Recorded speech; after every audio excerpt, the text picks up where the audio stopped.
ગણેશ ઉત્સવનો તહેવાર ભક્તોએ ધામધૂમપૂર્વક ઉજવ્યો હતો, જેમાં પણ બાપાનું વિસર્જનમાં તો બાપાના ભક્તો ડીજેના તાલે ઝૂમી ઉઠીને બાપાને વિદાય આપી હતી। જોકે આ બધાની વચ્ચે ચીખલીના થાલા ગામે બગલાદેવ ગણેશ મંડળ દ્વારા ગણપતિ બાપાનું વિસર્જન અનોખી રીતે કરી અન્ય મંડળોને રાહ ચીંધવાનું કામ કર્યું છે।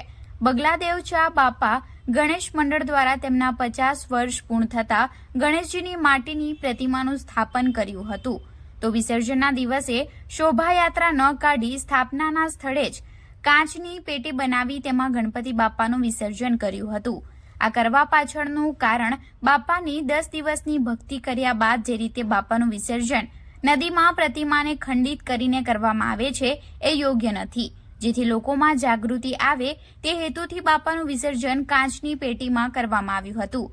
બગલાદેવ ચા બાપાની આ પહેલને ગામના લોકોએ વધાવી લીધી હતી અને થાલા ગ્રામ પંચાયતના સરપંચ દક્ષાબેન હડપતિ, પંચાયત સભ્ય અફરોઝ સિદાત, ગામના આગેવાનો એસયુ પટેલ, સલીમ પટેલ, સ્નેહલ પટેલ દ્વારા આજરોજ બગલાદેવ ચા બાપાના મંડપ ખાતે જઈ આયોજકો વિરાજ લાડ, આનંદ પંચાલ સહિતનાને સન્માનપત્ર આપી તેમજ પુષ્પગુચ્છ અને શાલ ઓઢાડી સન્માન કર્યું હતું।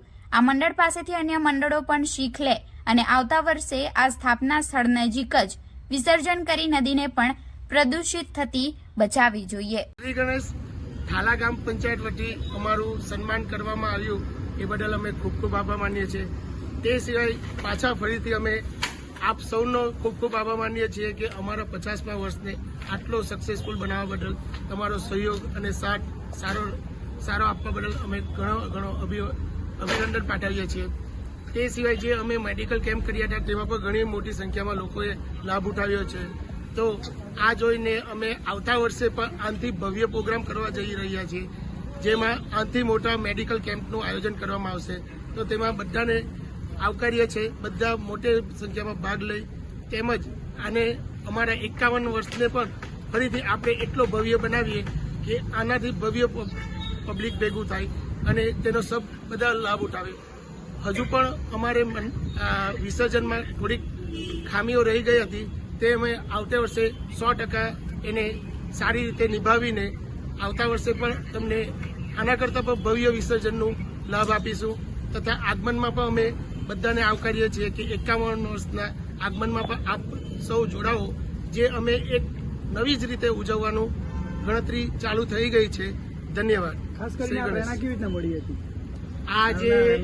આજે અમે વિસર્જનની પ્રેરણા લીધી હતી તે ગયા વર્ષે એટલે કે 49મા વર્ષે અમને વિસર્જન વખતે થોડા કડવા અનુભવ થયા હતા કે વિસર્જન વખતે અમે ક્રેનથી વિસર્જન વખતે અમુક માણસો મૂર્તિ પર ચડીને વિસર્જન કરતા હતા, તેમજ મૂર્તિને હાથ પગ તોડીને વિસર્જન કરતા હતા। ત્યારે અમને થયું કે નહીં, અમે 10 દિવસ આટલી સારી સેવા કરીએ છીએ બાપાની, તો એનું વિસર્જન પણ અમે એવી રીતે કરીએ કે બાપા હર હંમેશ અમારી સાથે જ રહે। એ હિસાબે પછી અમે તે લાસ્ટ યરથી જ અમે ગણતરીમાં લીધું હતું કે વિસર્જન આપણે કંઈ નવી રીતે કરશું, પ્લસ બાપા આપણી સાથે રહી તે રીતે જ કરશું। એ હિસાબે અમે આ વખતે કાચની પેટીમાં જ વિસર્જન કર્યું। એમાં પણ અમારી થોડીક ખામી હતી, એના માટે અમે ક્ષમા યાચના કરીએ છીએ, પણ આવતા વર્ષે એ શિકાયતનો મોકો કોઈને આપશું નહીં એવી અમારી ખાતરી છે। ધન્યવાદ। Thank you.